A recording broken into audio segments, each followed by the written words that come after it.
समस्त को बार नमस्कार जय जगन्नाथ मु प्रियंका आपण मानक स्वागत करुच्ची आज ही क्लास रे आज आम 2022 ओटीईटी पेपर 2 रे पढ़ी किसी एमआईएल रो पेडागोजी क्वेश्चन डिस्कसन करने को जाऊे। ठीक अच्छे जदि आप मो चैनल नुआ अच्छा तेल सब्सक्राइब करके ऑल नोटिफिकेशन को ऑन करदे जहाँफल कि सर्वप्रथम नोटिफिकेशन आपण पाइपर। यह पूर्व थे आम डिस्कसन कर सारी यह आम रिवाइज सेसन अटे। देखो आपड़ के स्कोर कर आशा करे जे आप देखु देखु करें। क्वेश्चन नंबर 1 को आम जा कौन कही देखु ना केउटी एक आचरणगत परिवर्तन होते शिक्षण नुहे। 4टी ऑप्शन को देखले आप जापर ना। देखो गुरुजन मान सम्मान करवा यह आचरणगत परिवर्तन होता है। ठीक अच्छे एवं शिक्षण समाजर कल्याण निमंते कार्य समस्या समाधान करवा यह गोटे गोटे शिक्षण। यह गोटे शिक्षण किंतु एटा आचरणगत परिवर्तन होती किंतु ये शिक्षण नुहे। कौटा निशा बा औषध सेवन पर व्यवहार। ठीक अच्छे option number A. Next question को जीवा आमे शिक्षण मुख्य उद्देश्य कौन? मूल्यांकन करवा ना निदान करवा ना उपचार करवा ना उपरोक्त समस्त। देखो शिक्षण आम सब कहीपर समस्त को मूल्यांकन करने को कहीपर निदान करवा उपचार करवा सब गुड़ा ठीक अच्छे ना। तो कौटा आंसर हम option number D. Next question को जीवा व्यक्तिगत प्रभेद दूर करने शिक्षक क्यों पदक्षेप ग्रहण करने अनुचित कही। देखो शिक्षक करें ना जन्मगत प्रतिभा चिन्हट निजस्व बेगर चिन्हवा धारावाहिक सुविधा सुजोग ना शिक्षक केन्द्रिक शिक्षा व्यवस्था ए शिक्षक जानुंट तेणुकर कौटा हम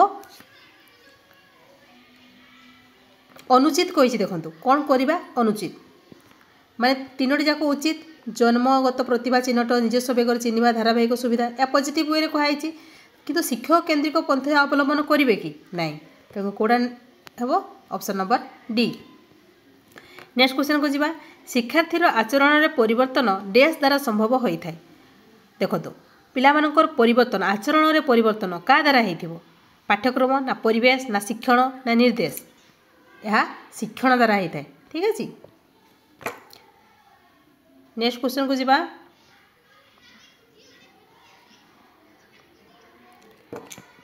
निम्नलिखित मध्यरु केउंटी शारीरिक और दैहिक गुणावली सह संबंधित नुहे। केशर आकृति यह तो आमर शारीरिक। ठीक अच्छे हाथ हाथ मुठा शक्ति जुक्ताक्षर लेखन एगुड़ा सब शारीरिक और दैहिक गुणावली रही कि देखो स्मरण शक्ति यह मानसिक चलीगला ना। तेणुक कौन आंसर हम option number D. Next question को जीवा शिक्षार्थी मान पाखरे क्यों सब दक्षता भिन्न थिबारो समस्त एक प्रकार शिक्षादान व्यवस्था करा जिबा अनुचित कही। शारीरिक दक्षता बौद्धिक दक्षता आवेगिक गुणावली ना सामाजिक गुणावली। देखो सबू पिला अलग अलग प्रकार थांती शारीरिक दक्षता को देखिए तो आप चेंज करदे ना शिक्षादान पद्धति आपन को कौ जिनस को देखिक आप करेंगे ना बौद्धिक दक्षता को देखिक। ठीक अच्छे option number B. Next question को जीवा देखो कौन अच्छी पछुआ और मांदा पिलांई शिक्षण व्यवस्थार रूपरेख केमिति हेबा उचित। जो मैंने पछुआ पिला तांको मध्याह्न भोजन देवे खाइबापी देवे ना मंटेश्वरी प्रणाली ना पोशाक बंटन कले से आसवे स्कूल आसवे और पाठ भल भाव में शिखिपारे आपण व्यक्तिगत दृष्टि देवे। ठीक अच्छे ऑप्शन नंबर डी हूँ करेक्ट। नेक्स्ट क्वेश्चन को जीवा क्योंटी शिक्षण में मानसिक गुणावली प्रभेद अंतर्भुक्त। मानसिक गुणावली कही देखो अस्थिर गठन परिपक्वता समय शरीर रंग एगुड़ा सब कौन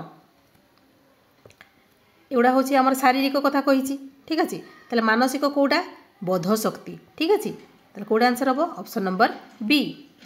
नेक्स्ट क्वेश्चन को जीवा पर्यवेक्षण अर्थ कौन? खाली देखा ना अनुभव करवा ना चिंता करवा ना उद्देश्य भित्तिक प्रत्यक्षण करवा। आम जाने ना पर्यवेक्षण अर्थ हूँ उद्देश्य भित्तिक प्रत्यक्षण करवा। नेक्स्ट क्वेश्चन को जीवा निम्नलिखित मध्यरु केउटी शिक्षणर स्वरूप नुहे बोली कही।